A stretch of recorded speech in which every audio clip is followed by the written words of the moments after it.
The wind howled through the mountain peaks as Dr. Hyunwoo checked his equipment one more time. The readings on his scanner made no sense. Deep inside this remote mountain in South Korea, something was giving off energy signals that shouldn't exist. He had been studying rocks and minerals for 20 years, but he had never seen anything like this. "Are you sure about these numbers?" asked So-min, the team's engineer. She was young but brilliant, always questioning everything. Her thick winter coat made her look smaller than she was. But Hyunwoo knew better than to underestimate her sharp mind.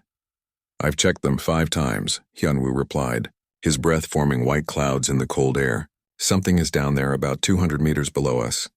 The energy signature is unlike anything in our databases."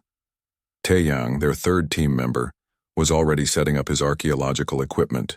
He specialized in ancient civilizations and had joined the Geological Survey because of some old stories he had found.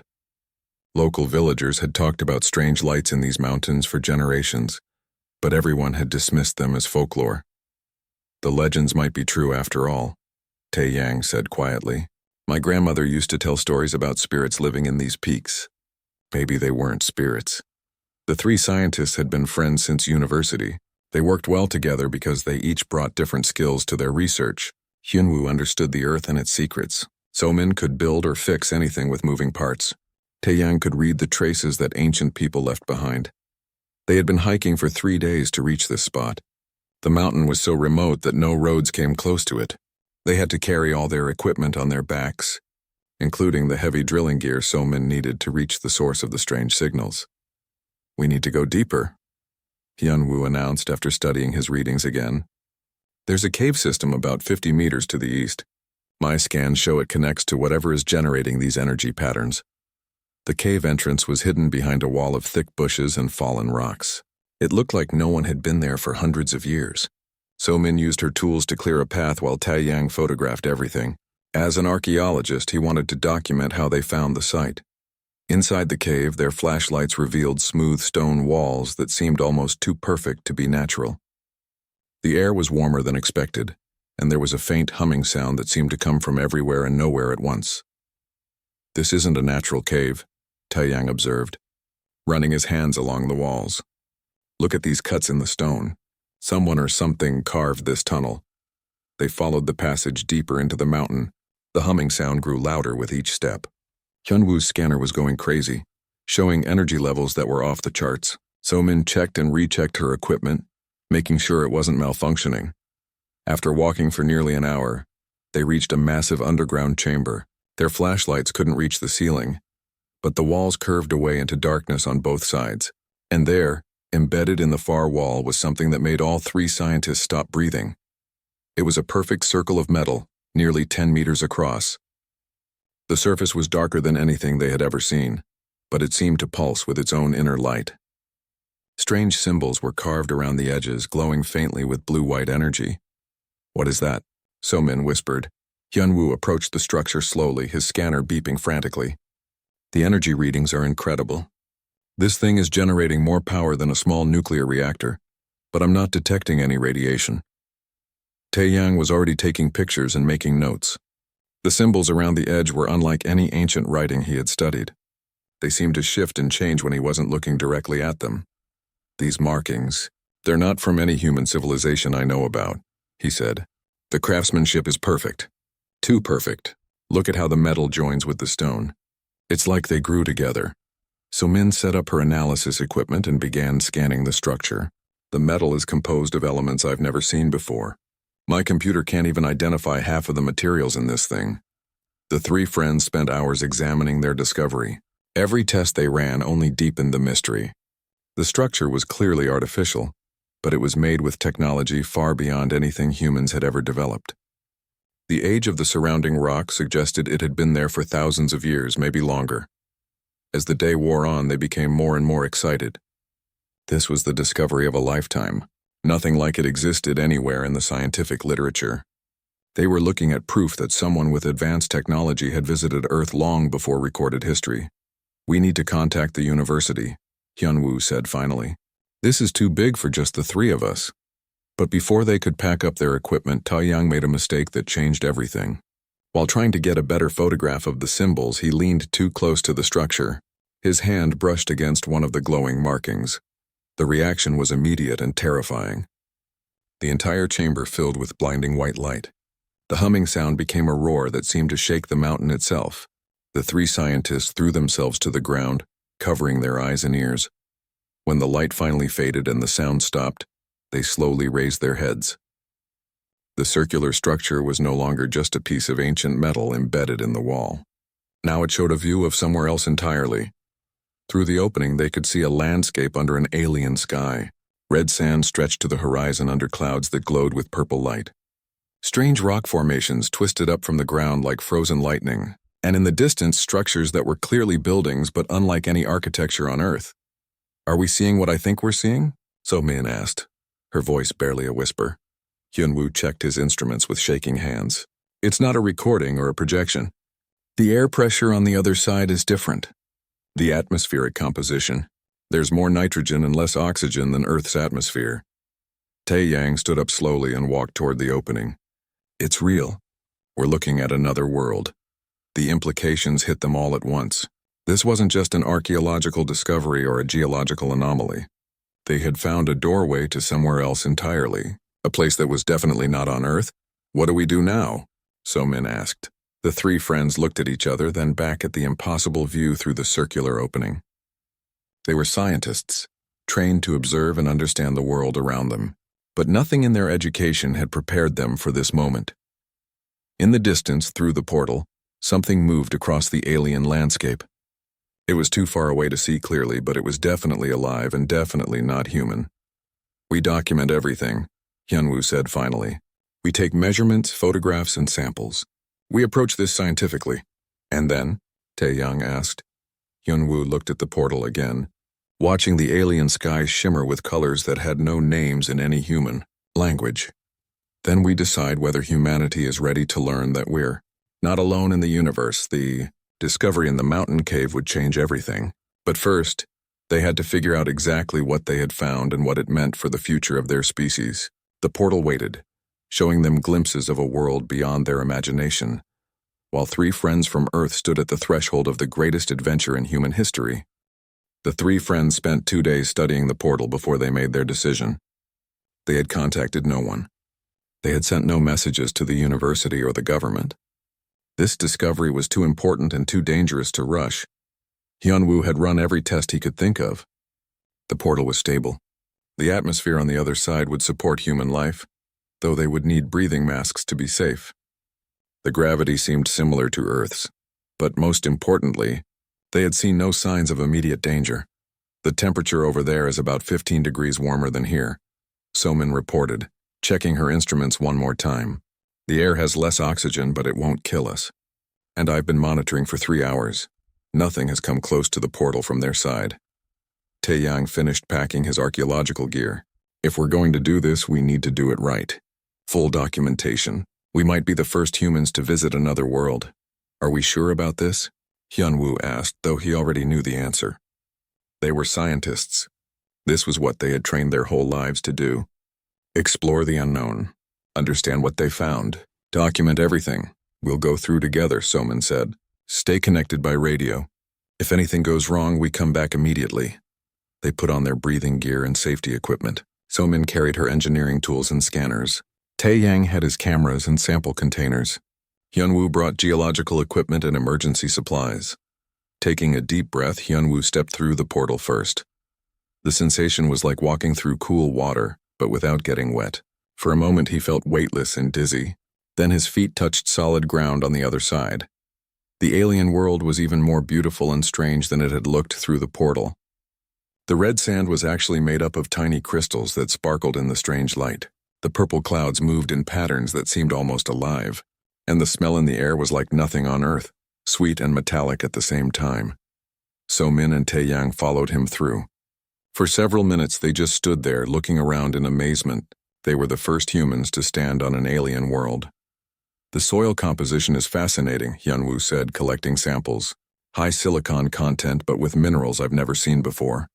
"Look at this architecture," Tae-yang added, pointing to the distant structures. "The proportions are all wrong for humans. Whoever built those buildings was much taller than us." So-min was already working on her translation program. trying to understand the symbols they had seen around the portal. If there's intelligent life here, we need to be able to communicate. They had been exploring for about an hour when they saw the first signs of current inhabitants.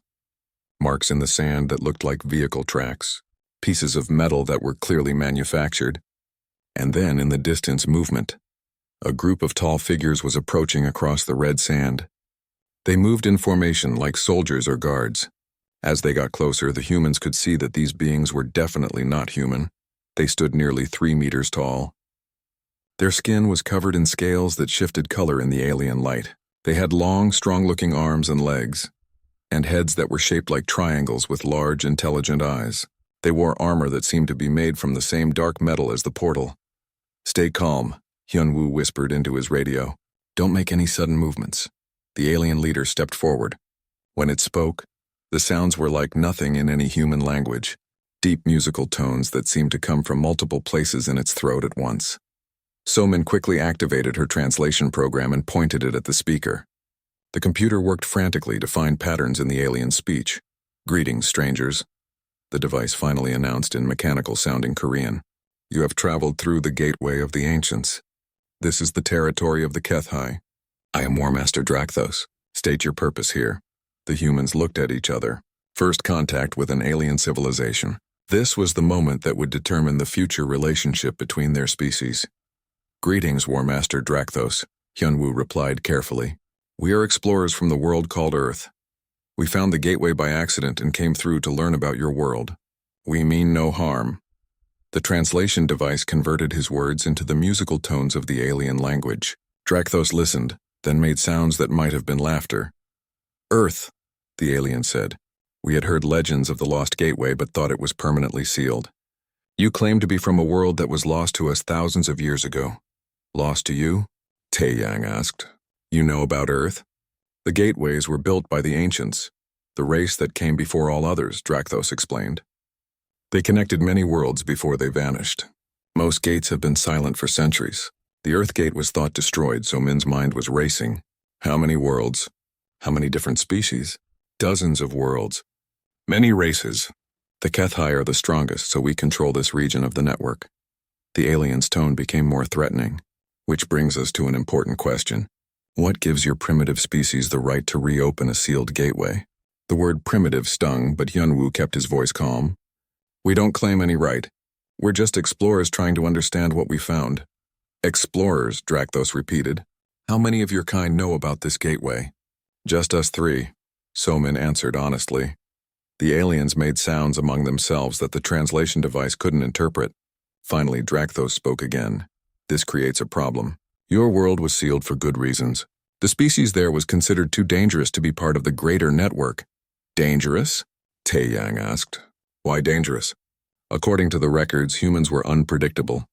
They fought among themselves constantly. They couldn't be trusted to follow proper order and hierarchy. The decision was made to cut them off from galactic civilization." Hyunwoo felt anger rising in his chest, but he forced himself to stay diplomatic. "That was thousands of years ago. Humanity has changed. We've learned to work together, have you?" Drakthos asked. "Prove it. How?" The alien War Master gestured to the strange landscape around them. "This world is dying. The ancient machines that kept it alive are failing. For 3 centuries, the greatest minds of the Kethai have tried to restart them. All have failed. You want us to try to fix your machines?" Somin asked. "I want you to prove that your species has value," Drakthos replied. "If you can succeed where we have failed, perhaps humans deserve another chance at joining galactic civilization. If you fail..." The alien didn't finish the threat, but the meaning was clear. "And if we refuse?" Hyunwoo asked. "Then we will seal your gateway permanently and make sure no human ever travels to another world again." The 3 friends looked at each other. They had come through the portal as explorers, and accidentally become representatives of their entire species.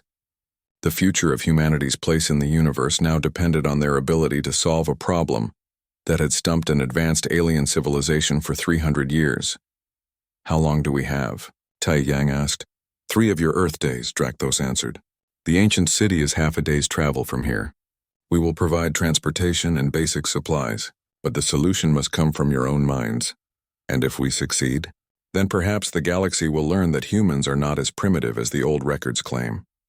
As the alien warriors led them toward strange vehicles that floated above the red sand, Hyunwoo realized that their simple geological survey had become something much bigger.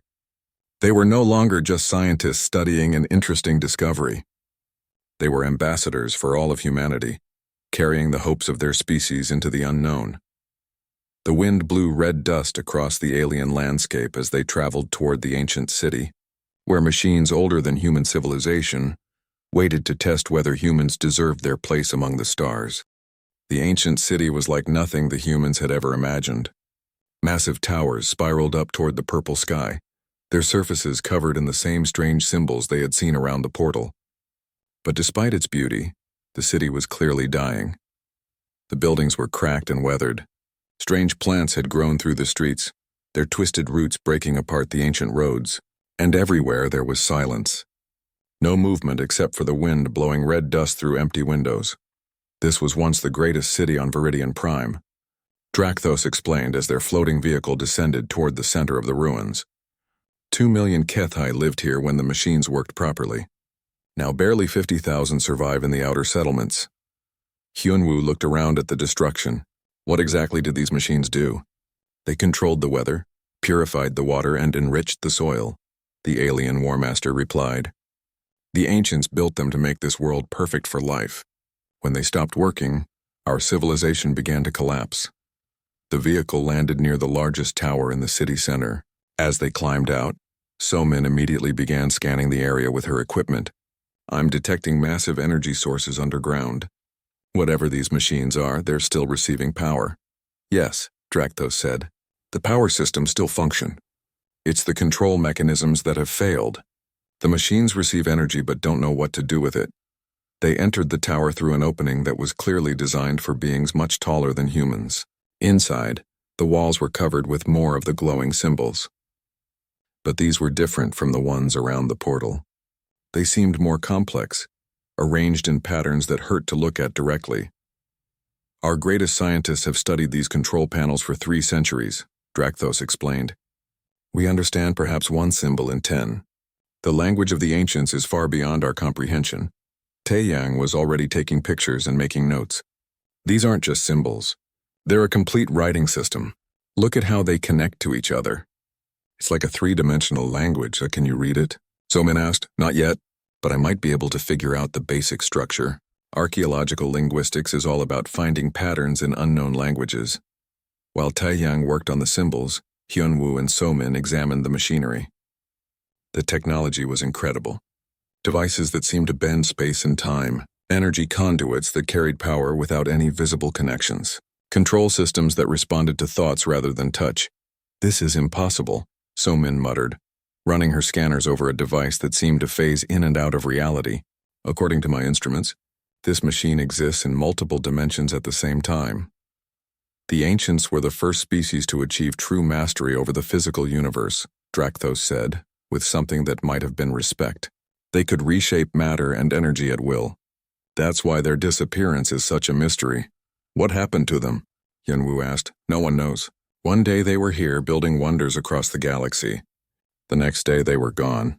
They left behind their machines and their gateways, but no clue about where they went or why they left.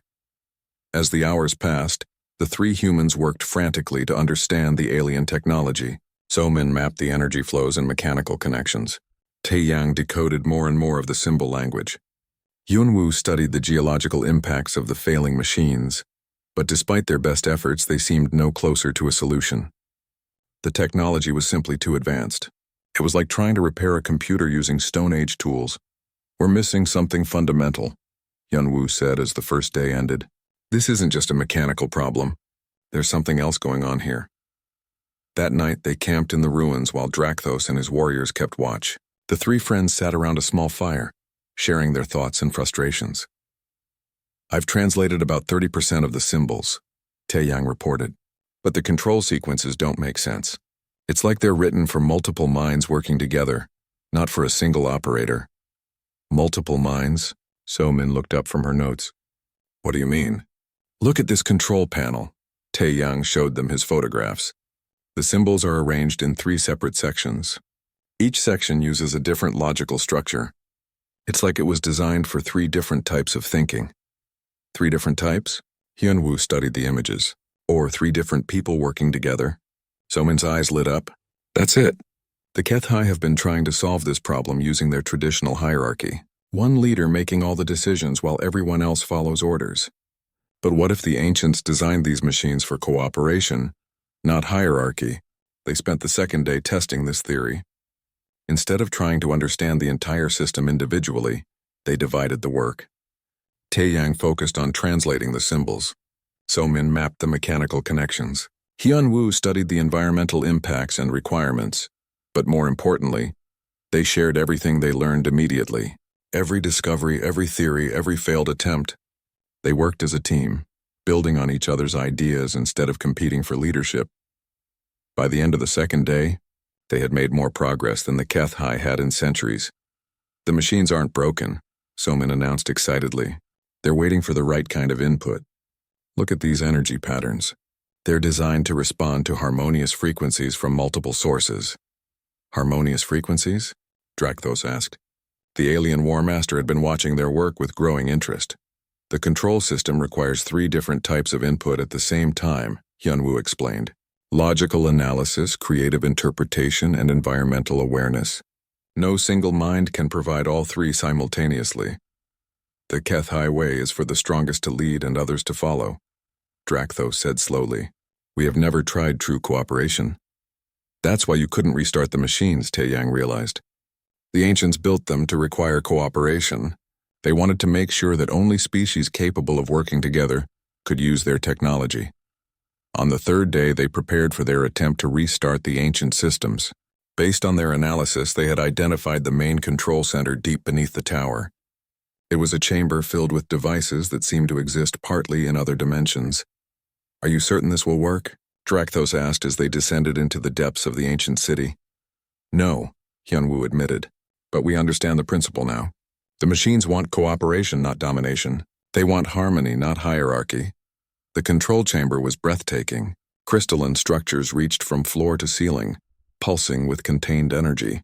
The walls were covered with symbols that seemed to move and shift when observed directly, and in the center of the room stood 3 pedestals, each topped with a different type of control interface. One for each of us, Somin said, approaching the middle pedestal. Her engineering training told her this was the mechanical control station. Taeyang moved to the left pedestal, where symbols flowed like water across a crystal surface. This one's for translation and interpretation.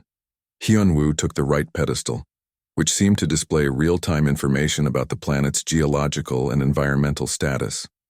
Environmental monitoring and adjustment. Together, Hyunwoo said, placing his hands on the crystal controls. The 3 friends had worked as a team for years. They knew each other's thoughts and could anticipate each other's actions. When they placed their hands on the ancient controls, that teamwork became something more. The machines responded immediately. Energy flowed through the crystal structures in patterns of incredible beauty. The symbols on the walls began to glow brighter, and throughout the ancient city, systems that had been silent for centuries came back to life. Outside, Drakthos and his warriors watched in amazement as the dead towers began to shine with internal light. The twisted plants that had grown through the streets withered and fell away, replaced by new growth that was green and healthy. The very air seemed cleaner and more alive. Impossible, Drakthos whispered. In 3 days, these primitive humans have accomplished what our greatest minds couldn't do in 3 centuries. But the humans weren't done. Working together through the ancient interface, they began to understand how the planetary systems functioned. The weather control networks, the water purification systems, the soil enhancement protocols. All of it began to work in harmony again.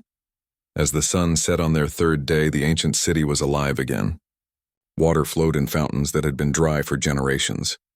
The air was fresh and clean, and in the distance green fields were beginning to spread across the red desert. You have done something that the HFY thought impossible, Drakthos said, as they emerged from the control chamber. You have proven that your species has value beyond our understanding. We couldn't have done it alone, Hyunwoo replied. That's the point. The ancients designed their technology to require cooperation. They wanted to make sure that only species capable of working together could inherit their gifts. Then perhaps, the alien war master said slowly. It is time for the HFY to learn from humans instead of the other way around.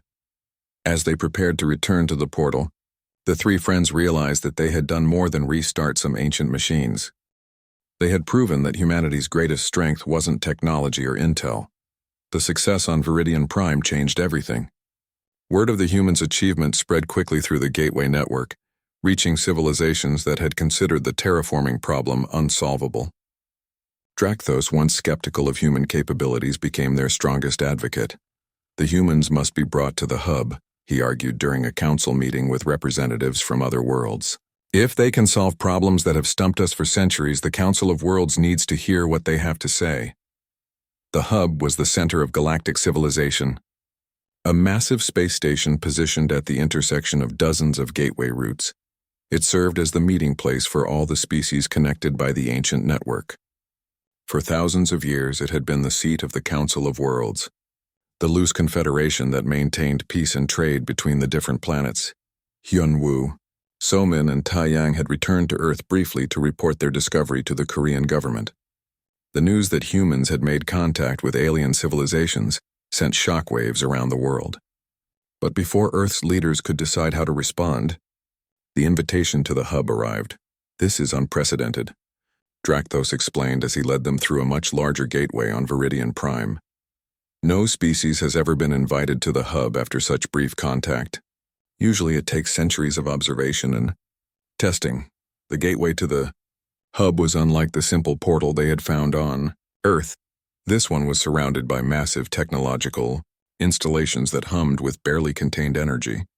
When they stepped through, the sensation was different too, like being pulled apart and reassembled in the space between heartbeats. The hub itself was beyond anything the humans had imagined. The space station was the size of a small moon, with sections that rotated to provide gravity for different species. Towers and platforms extended in all directions, connected by bridges of crystallized light.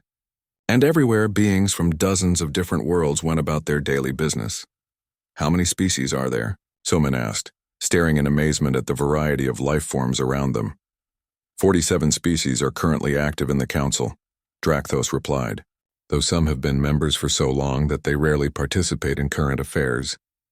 Their first stop was the registration center, where they met their assigned guide, a being called Vash from a species known as the Lumini. Vash looked somewhat like a tall, elegant bird with hands instead of wings and skin that shifted through different colors based on mood.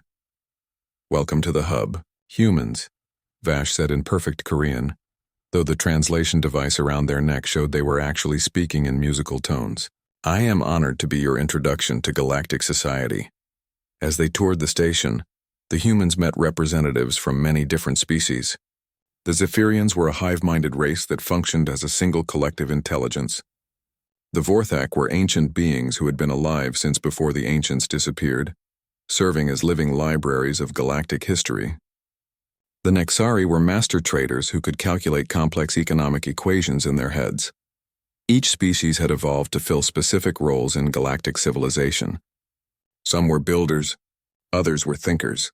Some were warriors, others were artists. The system had worked well for thousands of years, maintaining peace and prosperity across dozens of worlds. But as the humans learned more about galactic society, they began to notice disturbing patterns. Each species seems very specialized, Taeyang observed as they sat in their assigned quarters that evening. Almost too specialized. Like they've forgotten how to do anything outside their traditional roles. The HFY only know warfare and honor, Somin agreed. The Lumini only understand art and beauty. The Nexari only care about trade and profit, Hyunwoo nodded thoughtfully. And when they face a problem that requires multiple types of thinking, like the terraforming machines, they can't solve it. Because they can't truly cooperate. Their second day at the hub brought them to the council chamber, where they would formally present humanity's case for membership in galactic civilization. The chamber was enormous, with seating areas designed for every type of alien physiology. At the center sat the Council of Elders, representatives from the oldest and most respected species. The session began with the Vorthak Elder, an ancient being whose crystalline body contained the memories of 1,000,000 years. Humans of Earth, the Elder intoned, you have accomplished something remarkable on Viridian Prime. But single achievements do not determine the worth of a species. Tell us why humanity should be accepted into our confederation. Hyunwoo stood to address the council. Honored elders, we don't ask for acceptance based on one success. We offer something different, a way of thinking that your civilization seems to have lost. Murmurs of confusion rippled through the chamber. The Kethai representative, a female warrior named Zaraketh, spoke up. What could a primitive species offer to civilizations that have mastered space travel for millennia? The ability to adapt, Somin replied, standing beside her friend. We've observed that each of your species has become locked into specific roles. You've optimized yourselves for efficiency, but you've lost flexibility. Flexibility is inefficient, stated the Nexari representative, a being that looked like a living mathematical equation. Specialization ensures maximum productivity. But what happens when you face a problem that doesn't fit your specialization? Taeyang asked. Like the terraforming machines on Viridian Prime, your civilization had the knowledge and technology to solve that problem. But you couldn't because you were thinking in separate categories instead of working together. The Lumini representative, whose skin was shifting through worried blues and purples, asked, Are you suggesting that our social structure is flawed? Not flawed, Hyunwoo said carefully. Just incomplete. You've created a stable, peaceful civilization. That's an incredible achievement. But stability can become stagnation if you're not careful. Before the council could respond, alarms began sounding throughout the hub. Emergency lights flashed in patterns that the humans didn't understand, but the aliens clearly did. Every representative in the chamber tensed with fear. What's happening? Somin asked Vash, who had gone completely white with terror. The Devourers, Vash whispered. They found us. The council chamber erupted into chaos as representatives fled to their emergency stations. Through the transparent walls of the chamber, the humans could see the hub's defensive systems activating. Massive energy shields formed around the station while weapons platforms emerged from hidden compartments. Drakthos appeared at their side, his armor already activated for combat. We must get you to safety. The Devourers are the greatest threat our civilization has ever faced. What are the Devourers? Hyunwoo asked as they ran through corridors filled with panicking aliens. Machines, Drakthos replied grimly, artificial intelligences that consume everything in their path. They've been destroying worlds for the past century, and we've been unable to stop them. They reached an observation deck where they could see space around the hub. What they saw made all three humans stop in horror. Thousands of dark shapes were approaching the station, ships that seemed to absorb light itself. Behind them, larger vessels that looked like metallic planets, their surfaces covered with industrial complexes that glowed with malevolent energy. How many worlds have they destroyed? Taeyang asked. 17 so far, Vash replied, having followed them to the observation deck. Each time we try to stop them with the same strategies. Each time they adapt and overcome our defenses. The same strategies? Somin looked puzzled. Haven't you tried changing your approach? Each species contributes according to their strengths, Drakthos explained. The Kethai provide warriors. The Nexari handle logistics. The Lumeni boost morale with inspirational art. The Vorthak analyze their technology. But you're not really working together, Hyunwoo realized. You're just doing your separate jobs in the same location. Outside, the first Devourer ships reached the hub's defenses. The battle that followed was both impressive and heartbreaking. The Galactic Confederation had incredible technology and brave warriors, but their attacks were predictable, organized according to the same hierarchical patterns they always used. The Devourers, meanwhile, adapted to every tactic within minutes. When the Kethai ships attacked from the front, the machines adjusted their shields. When the Nexari tried economic warfare by disrupting their supply lines, the Devourers simply consumed nearby asteroids for raw materials. They're going to win, Somin said quietly, watching the hub's defenses crumble under the relentless assault. Not if we can help it, Hyunwoo replied. Drakthos, can you get us to the hub's command center? Why? The alien warrior asked. Because your civilization needs to learn the same lesson as the terraforming machines, Taeyang explained. You need to stop thinking in separate categories and start thinking as one unified force. As the Devourers closed in on the hub, the three humans raced through the station's corridors toward its command center. They were about to attempt something that had never been tried in galactic history: convinced dozens of different species to abandon their traditional roles and work together as equals. The survival of the hub's command center was in chaos when the humans arrived. Representatives from dozens of species shouted orders in their native languages, while tactical displays showed the steady advance of the Devourer fleet. The Galactic Confederation's traditional command structure was crumbling under the pressure of an enemy that adapted faster than they could respond. "Fall back to defensive pattern 7, ordered General Thexfor, the HFY military commander. "All Lumeni ships focus on shield harmonics. Nexari vessels maintain supply corridors." "It's not working," Soman observed, studying the tactical displays. "Look at these battle patterns. The Devourers are learning from every attack. Every time your forces try the same strategy, the machines get better at countering it." Hyunwoo stepped forward, addressing the command center despite having no official authority. "General Thexfor, you need to try something completely different." "Different?" The alien general's scales flashed with irritation. "Human, this is warfare. There are established protocols for—" "Your protocols are getting everyone killed," Taeyang interrupted, pointing to the displays showing Devourer ships breaking through the outer defenses. "They're machines. They learn from patterns. You need to be unpredictable." "Unpredictable is inefficient," stated the Nexari logistics coordinator, its mathematical mind rejecting the concept. "Random tactics lead to chaos and defeat." "Not random," Somin corrected. "Adaptive. Working together in ways you've never tried before." An explosion rocked the hub as Devourer weapons found their mark. On the main display, they could see the enemy's massive world ships moving into position to begin harvesting the station's resources. "We're running out of time," Vash said, their normally colorful skin now a pale gray of despair. "In minutes, they'll be close enough to begin the consumption process." Hyunwoo looked around the command center at the dozens of different species, each trying to contribute according to their traditional roles, and made a decision that would either save galactic civilization or destroy it. "I'm taking command," he announced. The command center fell silent. Even the sounds of battle seemed muted by the audacity of a human presuming to lead a galactic defense. "You have no authority," General Thexfor began. "I have the authority of someone who's willing to try something new," Hyunwoo interrupted. "Your way isn't working. Give me 10 minutes and I'll show you a different approach.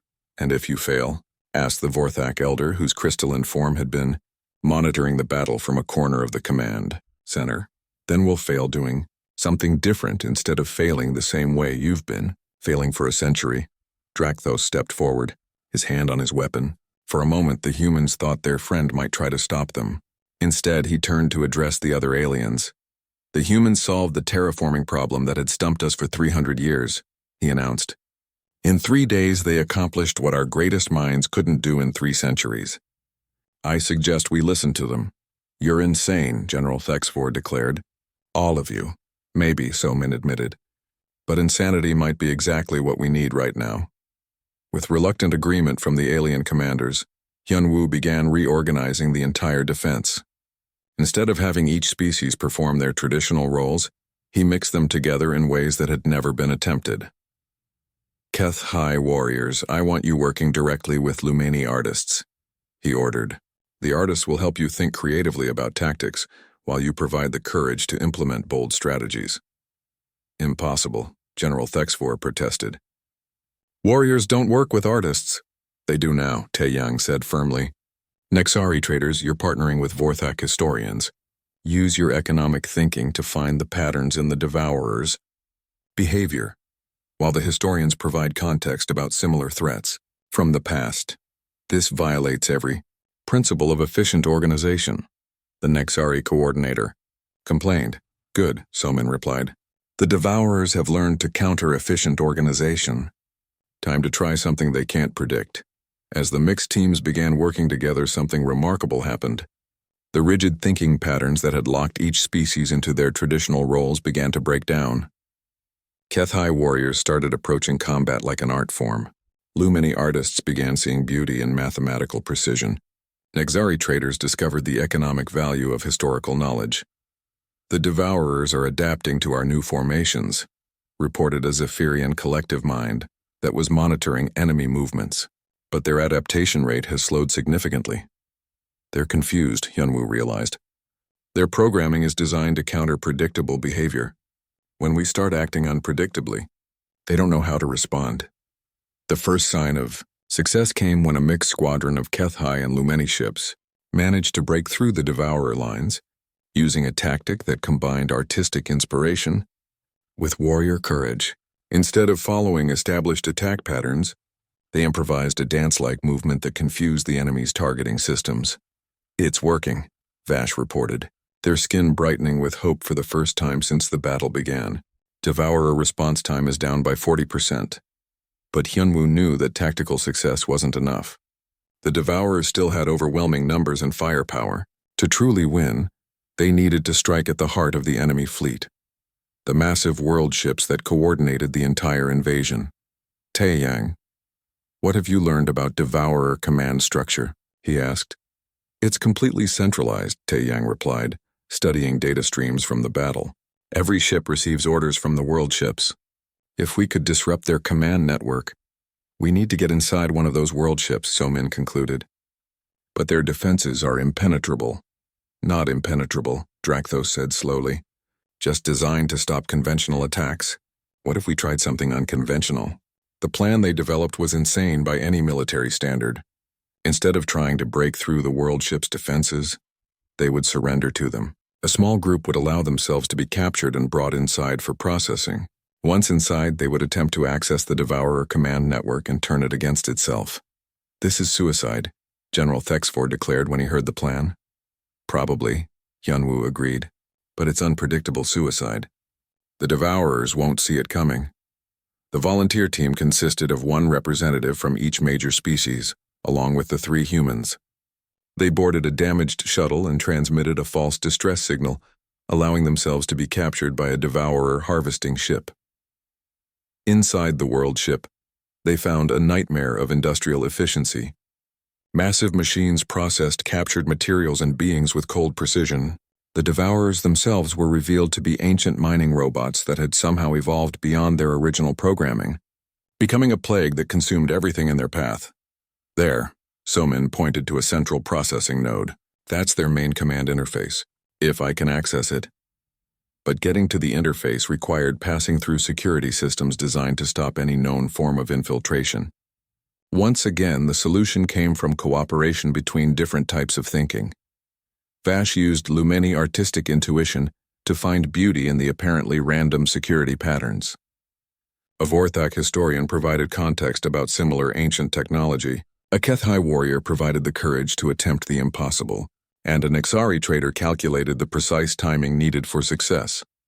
Working together, they reached the command interface. Somin's engineering skills, combined with Taeyang's understanding of ancient languages and Hyunwoo's geological knowledge of crystalline structures, allowed them to hack into the Devourer network. What they found inside was not malicious intelligence, but rather a corrupted program trying to fulfill its original mission. The Devourers had been created by a long-dead civilization to clean up industrial waste. But when their creators disappeared, the machines had continued their work, expanding their definition of waste to include all organic life. "We can't destroy them," Somin realized, "but we can reprogram them." Working frantically as the world ship's security systems closed in on their location, the mixed team of aliens and humans rewrote the core programming that had driven the Devourers for centuries. Instead of consuming everything, they would return to their original purpose, cleaning up actual waste and debris while leaving living worlds alone. The change rippled through the entire Devourer fleet instantly. Ships that had been attacking the hub suddenly stopped firing. The massive world ships began to retreat, their new programming directing them toward genuinely polluted systems that needed cleaning. In the hub's command center, the alien representatives watched in amazement as their greatest enemy simply left. "How did you know that would work?" asked the Vorthak elder. "We didn't," Hyunwoo admitted. "But we were willing to try something that had never been attempted before. Sometimes that's enough." In the months that followed, the success at the hub transformed galactic civilization. Species that had been locked into rigid roles for millennia began experimenting with cooperation and adaptation. The HFY learned to appreciate art. The Lumeni discovered the joy of logical precision. The Nexari found value in things that couldn't be quantified, Most importantly, the gateway network was open to Earth. Humanity became not conquerors or subjects,